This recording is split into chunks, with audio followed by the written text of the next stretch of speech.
Hello friends, सफल steps में आप सबका एक बार फिर स्वागत है। आज की क्लास में हम लोग डिस्कस करने वाले हैं एक बहुत महत्वपूर्ण मुद्दा जो आज बहुत ज्वलंत बना हुआ है, जिसका नाम है अफ्स्पा एक्ट। अफ्स्पा एक्ट अचानक से ऐसे चर्चा में क्यों आ गया? हालांकि ये कानून हमेशा से चर्चा में रहा है, लेकिन आज ये इसलिए चर्चा में है क्योंकि आज के दिन से हमारी केंद्र सरकार के गृह मंत्रालय ने एक आदेश पारित किया, जिसके द्वारा इस कानून का दायरा सीमित किया गया है। हमें समझना है कि ये कानून क्या है, क्यों आया और अभी सरकार ने इसमें क्या किया, और थोड़ा सा हम लोग जानने की कोशिश करेंगे कि इससे असम के या मणिपुर के, मेघालय के या पूरे नॉर्थ ईस्ट के लोगों के जीवन में क्या फ़र्क इससे पड़ने वाला है। सबसे पहले इसका पूरा नाम देखते हैं। इसको शॉर्ट में हम लोग अफ्स्पा एक्ट 1958 बोलते हैं। इसका पूरा नाम है armed forces special power act 1958, सशस्त्र बल विशेषाधिकार अधिनियम 1958। इसका नाम ही ये बताने के लिए काफ़ी है कि इसका संबंध सशस्त्र बलों से है। तो हमारी जितनी भी आर्म्ड फोर्सेस हैं, केंद्र सरकार के सुरक्षा बल, हथियारों वाले, उनके संबंध में ये कुछ बातें करेगा। और उनके संबंध में भी कौन सी? उनको कुछ विशेषाधिकार दिए गए, कुछ स्पेशल राइट्स दिए गए। अब समझिएगा मेरी बात को कि आखिर ऐसा हुआ क्यों। जब से भारत आज़ाद हुआ और आज़ाद भारत का एकीकरण हुआ, जब भारत को यूनाइट किया गया, उसी समय से जो नॉर्थ ईस्टर्न स्टेट है हमारे, वो नॉर्थ ईस्ट के स्टेट्स में डिस्टर्बेंसेस क्रिएट होने लगे, अलगाववादी भावनाएं वहां पे पनपने लगी। और अलगाववादी भावनाओं के साथ एक तो लोकल लोग अलग होना चाहते हैं, या फिर लोकल लोगों में, दो स्टेट के लोगों में आपस में नहीं बन रही। नॉर्थ ईस्ट में भी जो वहां के जितने भी 7 सिस्टर्स हैं, उनमें भी सब लोगों में आपस में सामंजस्य नहीं है। कुछ जातिगत भेदभाव पैदा हो गए। वहां की कुछ जनजातियां हैं, उनके बीच में भी कुछ वायलेंस या कुछ हिंसात्मक घटनाएं बढ़ी। इसके साथ साथ नॉर्थ ईस्ट का एरिया हमारे लिए इसमें भी महत्वपूर्ण है, क्योंकि बार बार हम लोग फील करते हैं इसको कि विदेशी शक्तियां भी वहां पे हमारे ऊपर हावी होने का प्रयास करती हैं। तो इन सभी मामलों को गवर्नमेंट ने बड़े संगीनता से लिया। बहुत ही ज़्यादा चिंता का विषय सरकार के लिए था। तो सरकार ने यह माना कि नॉर्थ ईस्ट में समय के साथ में इस तरह का कल्चर, इस तरह की यूँ समझें कि जीवन शैली बन गई है कि लोगों के लिए हिंसा करना जीवन का आम काम हो गया। मतलब हिंसा कोई अबनॉर्मलिटी नहीं रही, सामान्य जीवन का हिस्सा बन गया। इवन जब हमारी सरकार ने इस संबंध में कानून बनाया, तो उस कानून की जो पृष्ठभूमि है, उसका जो बैकग्राउंड है, उसमें भी ये लिखा गया है कि नॉर्थ ईस्ट में हिंसा जीवन जीने का एक तरीका बन गया, ये वे ऑफ लाइफ है।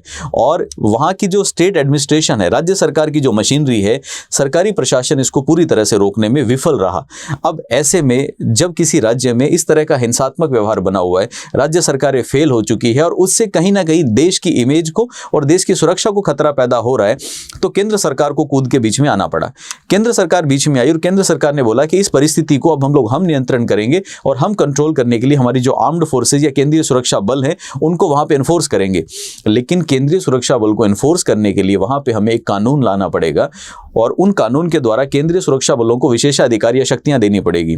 जिस समय हमारी पार्लियामेंट सेशन में नहीं होती, उस समय अगर केंद्र सरकार को कोई कानून जैसा कोई एक्टिविटी करनी हो, तो उसके लिए एक तरीका हमारा संविधान बताता है, जिसको हम लोग बोलते हैं अध्यादेश या ऑर्डिनेंस।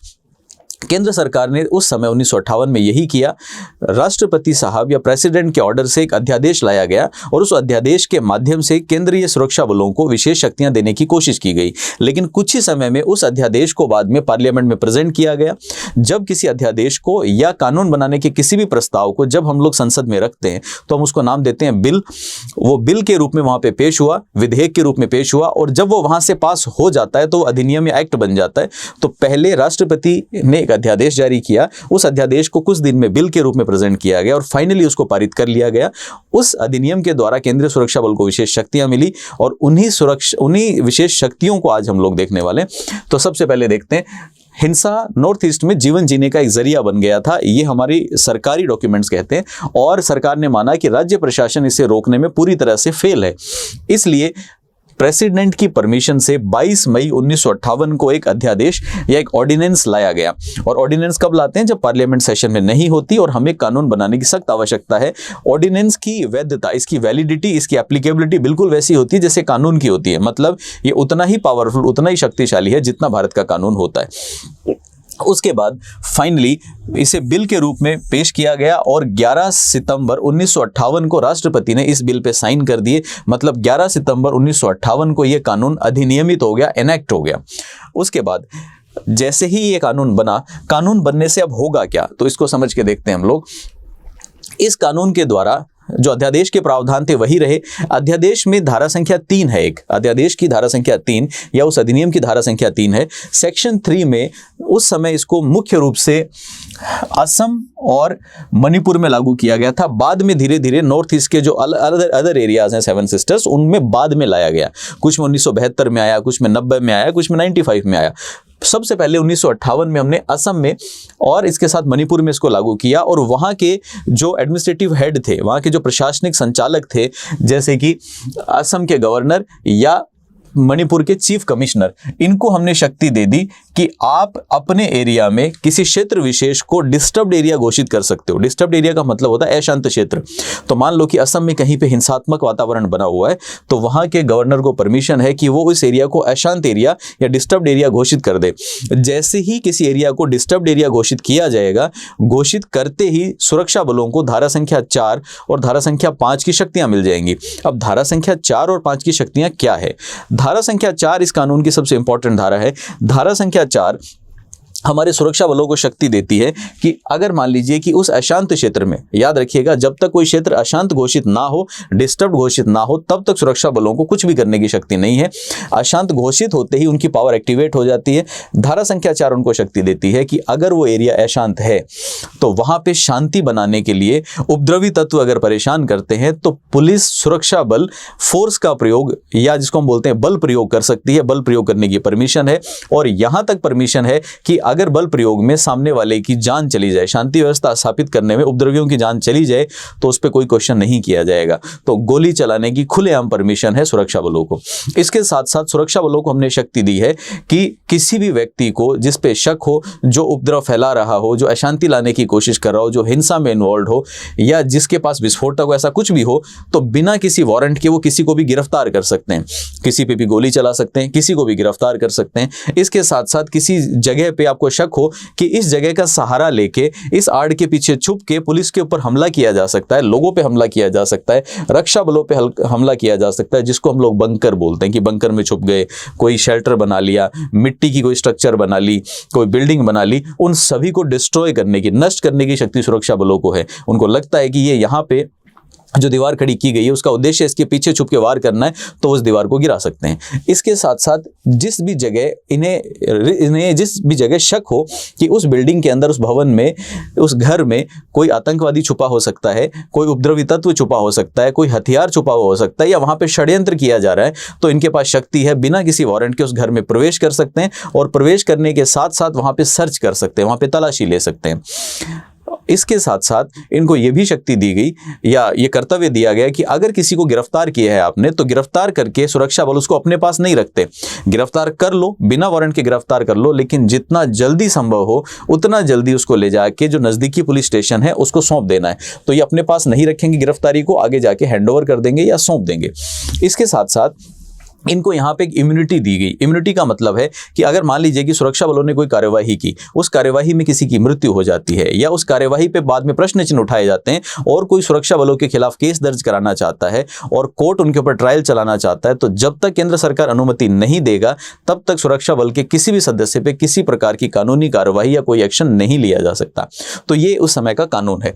तो आइए इसके फटाफट प्रोविजन देखते हैं। धारा संख्या 4 का पहला प्रोविजन है कि पब्लिक ऑर्डर को मेंटेन करते हुए, जन शांति मेंटेन करते हुए अगर बल प्रयोग करना पड़े तो कर सकते हैं, और अगर विरोधी गतिविधियों को रोकने के लिए किसी की जान लेनी पड़े तो वो भी आपकी शक्ति से बाहर नहीं है।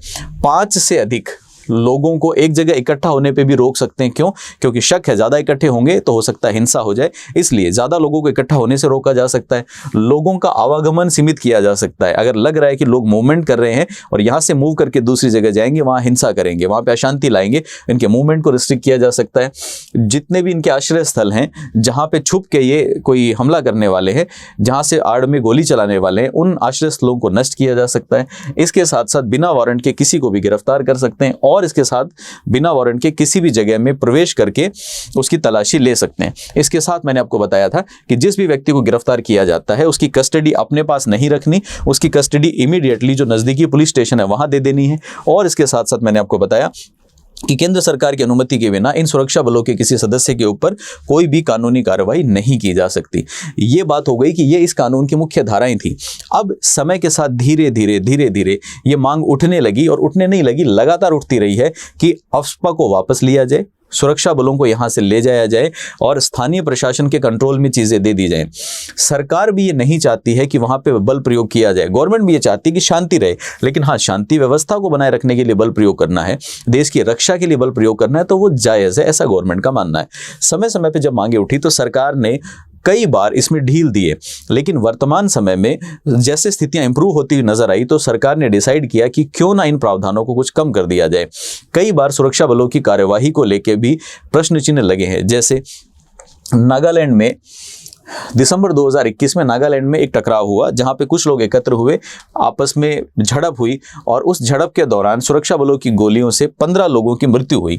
जो 15 लोगों की मृत्यु हुई तो ये इंटरनेशनल खबर बन गई, एक इंटरनेशनल सेंसेशन बन गई, और बहुत ज़्यादा इसको हाइप मिला, और कहीं ना कहीं सरकार के लिए एक तरह से शर्मसार करने वाली गतिविधि ये बन गई। तो उन्होंने प्रश्न चिन्ह लगाया कि क्या ऐसा तो नहीं है कि सुरक्षा बल इस विशेष कानून की आड़ में मनमानी कर रहे हैं। ऐसा हुआ, कई बार ऐसा प्रश्न चिन्ह लगा। ऐसे में सरकार को बार बार दबाव था कि इनको वापस लिया जाए। अब 1 अप्रैल 2022 से केंद्र सरकार ने डिसाइड किया कि नॉर्थ ईस्ट के इन सारे स्टेट्स के अंदर हम लोग अफ्स्पा के कानून को कम कर देंगे। ध्यान दीजिएगा, इस कानून को वापस नहीं लिया गया है, इस कानून को पूरी तरह से हटाया नहीं गया है, लेकिन एग्जाम्पल के लिए अगर मान लीजिए कि किसी स्टेट के 12 जिलों में अगर ये कानून लागू था तो 12 से घटा के 5 कर दिया गया है। इसका मतलब ये लागू आज भी रहेगा, लेकिन अब इसका दायरा सीमित कर दिया गया है। इसके साथ साथ इंपॉर्टेंट बात यह है कि अभी इसे 6 महीने के लिए ट्रायल बेसिस पे किया गया। इसका मतलब आज 1 अप्रैल 2022 से जो आदेश लागू हो रहा है वो परमानेंट नहीं है, वो फॉरएवर नहीं है, that is valid for 6 month only. तो अगले 6 महीने के लिए आदेश दिया गया। तो याद कर लीजिए, अगर आपसे कोई प्रश्न पूछे कि क्या नॉर्थ ईस्ट से अफ्स्पा को वापस ले लिया गया, जी नहीं, अफ्स्पा को वापस नहीं लिया हमने, उसका क्षेत्र कम कर दिया, उसको कम कर दिया पहले की तुलना में। तो देखिए, इन राज्यों को राहत देते हुए अफ्स्पा को कम करने का फैसला लिया गया है। ये इंपॉर्टेंट है, कम करने का फैसला लिया गया है, लेकिन अभी इसे पूरी तरह से हटाया नहीं गया है। और ये आदेश जो आज दिया गया, ये आदेश 6 महीने के लिए वैलिड है। 6 महीने के बाद गवर्नमेंट पोजीशन को रिव्यू करके बचे हुए जिलों से भी अफ्स्पा को हटा सकती है या अफ्स्पा को एक बार फिर से रिस्टोर कर सकती है। अब शांति स्थापित हो रही है, ऐसे संकेत कुछ मिले, और इन्हीं संकेतों को आधार बना के गवर्नमेंट ने डिसाइड किया कि अब हम अफ्स्पा का दायरा कम करते हैं, सुरक्षा बलों को थोड़ा सा वापस खींचते हैं। क्या डाटा है? डाटा ये कहता है कि 1999 में 1999 में 1749 उग्रवादी घटनाएं हुई पूरे नॉर्थ ईस्ट में, जबकि 2021 के आंकड़े देखें तो 2021 में इन घटनाओं की संख्या घट के मात्र 209 रह गई। तो अगर देखा जाए तो पहले की तुलना में 10% घटनाएं आज के दिन हो रही हैं, 90% घटनाएं कम हो चुकी हैं, जो ये दिखाता है कि अब सुरक्षा बलों की जरूरत उतनी नहीं है, क्योंकि शांति बन रही है धीरे धीरे। इसके साथ साथ अगर हम 2014 से कंपेयर करें तो 2014 और 2021 को कंपेयर करें तो 74% कम उग्रवादी घटनाएं नजर आती हैं, यहां से यहां तक भी और यहां से यहां तक, 2 अलग अलग डेट्स हैं। इसके साथ साथ अगर हम लोग ये देखें कि उन एरियाज में आम लोगों की मृत्यु कितनी हुई और झड़पों के अंदर सुरक्षा बलों की कितनी मृत्यु हुई, इस आंकड़ों को देखें तो ये आंकड़े भी दिखाते हैं कि सुरक्षा कर्मियों की मृत्यु में देखा जाए तो 60% की गिरावट आई है और आम नागरिकों की मृत्यु में 84% की कमी आई है। दोनों बातें ये संकेत देती हैं कि जब वहां पे सुरक्षा बल या आम आदमी की मृत्यु कम हो रही है, वो दिखाता है कि अब लोगों की या उग्रवादी गतिविधियों, उग्रवादी व्यक्तियों की या सुरक्षा बलों की झड़प कम हो रही है, जिसकी वजह से अब जाने सुरक्षित हैं वहां पे, और ये संकेत देता है सीधा सीधा कि अब शांति व्यवस्था धीरे धीरे बन रही है। इसके साथ साथ बहुत महत्वपूर्ण बात है, 2019 से 2022 लगभग 3 साल, इन 3 साल के बीच में 6,900 उग्रवादियों ने सरेंडर कर दिया। 7,000 उग्रवादी खुद से आके सरेंडर कर गए कि अब हम उग्रवादी गतिविधियां छोड़ते हैं और हम अपने आप को कानून के हवाले करते हैं। तो ये दिखाता है कि लोग शांति प्रिय हैं, लोग शांति का साथ देना चाहते हैं और आगे बढ़ के लोग साथ में आए। तो ये तो एक बेसिक जानकारी थी कि अफ्स्पा एक्ट क्या था, क्यों हटा लिया गया, और हम इसे उम्मीद करते हैं कि जैसे ही ये कानून का दायरा कम होगा तो लोग अपना सामान्य जीवन पहले की तुलना में बेहतर जी पाएंगे और धीरे धीरे वहाँ पे जनजीवन सामान्य होते होते लोग खुशहाली से जिएंगे। जो समस्याएं थी, लोगों की चिंताएं थी सुरक्षा बलों को लेके, वो कम होंगी, और अगर नीड आई, भविष्य में लगा कि नहीं स्थिति अभी नियंत्रण से बाहर है, तो सरकार 6 महीने बाद ही इन फोर्सेस को दोबारा से वहाँ पे एनफोर्स करके और फिर से सिचुएशन को कंट्रोल कर सकती है। तो ये हमारा एक आज का विशेष सेशन था। हम लोग जल्दी ही मिलेंगे मिलेंगे आपके साथ किसी नए सेशन के अंदर। अगर आपको हमारा कंटेंट पसंद आता है तो हमारे चैनल को सब्सक्राइब कीजिए, लाइक कीजिए और ज़्यादा से ज़्यादा लोगों के साथ शेयर कीजिए। हम यूं ही आपके लिए ज़्यादा इम्पॉर्टेंट और नॉलेज वाली चीज़ें लाते रहेंगे। धन्यवाद।